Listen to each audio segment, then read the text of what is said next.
Olá, como vocês estão? Vamos dar início a este capítulo, mas antes recomendo outro livro meu, que é A Ideia Máxima. É o último livro meu sobre as argumentações metafísicas que faço sobre a existência de Deus. Nele eu concluo as últimas coisas que faltavam desenvolver sobre o conceito da ideia máxima. Entretanto, ele pode ser lido separadamente, não precisa ser em ordem, apesar do que, se lermos em ordem, aprenderemos mais. Nele, proponho o argumento da ideia máxima, como eu já apresentei para vocês aqui, que é o próprio Deus, ou a máxima ideia a ser imaginada. Agora, voltando ao nosso tema de hoje, que é a virtuosa redundância da repetição. Vamos falar aqui neste capítulo sobre a natureza da repetição. Quando a gente vai discutir sobre a repetição em si, parece algo que muitas vezes não tem uma relação humana ou algo inútil e até às vezes comum de quem tem toque. Mas não. Analisemos a importância da repetição. A repetição de certos atos e de certas atitudes ajudam você a melhorar a prática daquilo.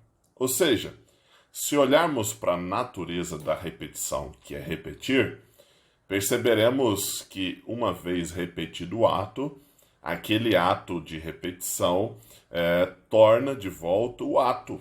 Né?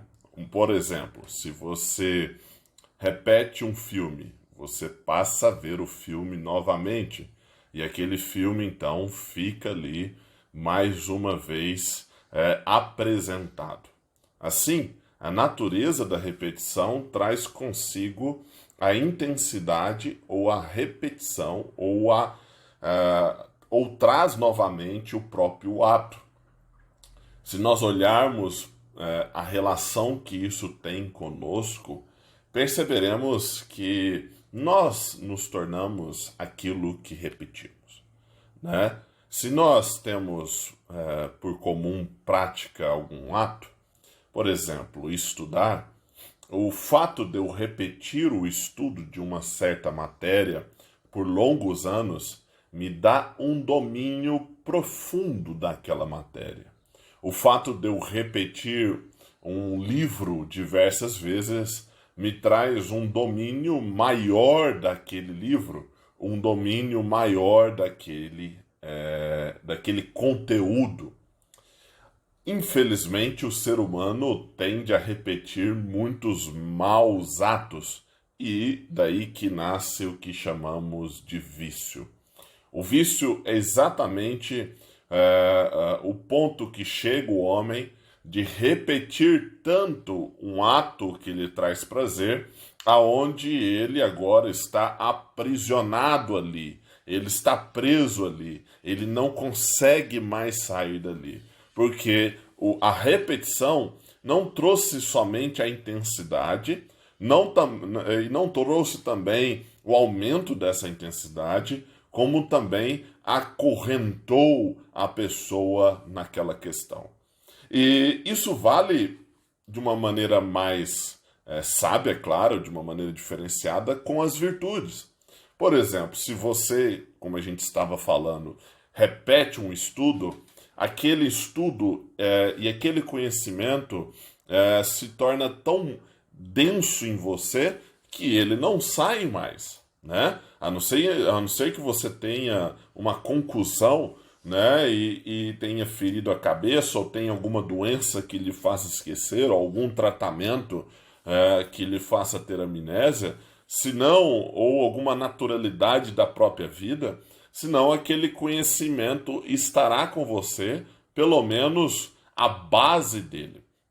Eu, por exemplo, fui criado desde pequeno nas artes marciais. O meu pai é faixa preta, a minha mãe é faixa preta. O meu pai foi um dos mais importantes lutadores do Brasil, Sensei Oswaldo Mendonça. E o interessante é que quando a gente olha a vida da arte marcial, existe ali o que a gente chama no karatê de kata.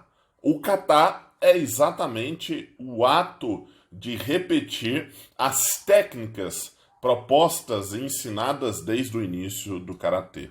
Através dessa repetição de katas, ou dessa demonstração, que se chama kata, todas as técnicas do karatê são apresentadas. Ou seja, quando a gente olha para o kata, percebemos a transferência de geração para geração através da repetição de um ato. A religião judaico-cristã funciona da mesma forma, através do que chamamos da ceia e da própria Bíblia. O fato da prática da comunhão da ceia fazer-se repetidamente desde que Cristo a fez a primeira vez ajuda com que as tradições cristãs sejam passadas de geração em geração.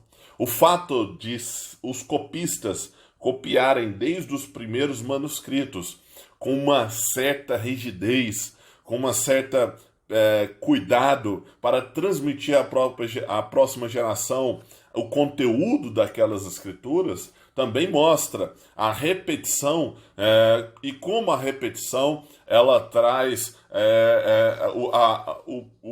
a valorização e a permanência dessas tradições. Ou seja, a repetição é extremamente importante.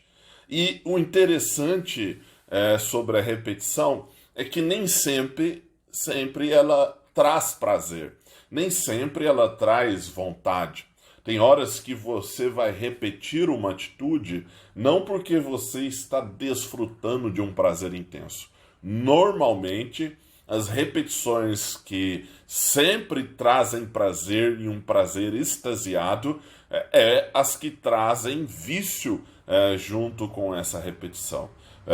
O ato de você buscar sabedoria pode ser um ato que traz prazer em si, mas terá momentos que isso será dolorido, isso será difícil, isso terá que implicar certas renúncias, como, por exemplo, a do tempo, a da dedicação, a da vontade e a do esforço. Então, infelizmente, no mundo cotidiano, tem se vendido a noção de que o centro das coisas é a sua vontade.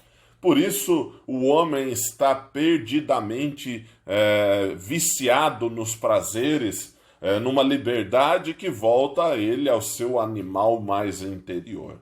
No mundo hoje se vende a noção de que você deve realizar aquilo que te traz felicidade, aquilo que te traz prazer, aquilo que te traz alegria. Então se perde às vezes a noção do esforço, do trabalho e da busca pela virtude, que é algo também que necessita perseverança.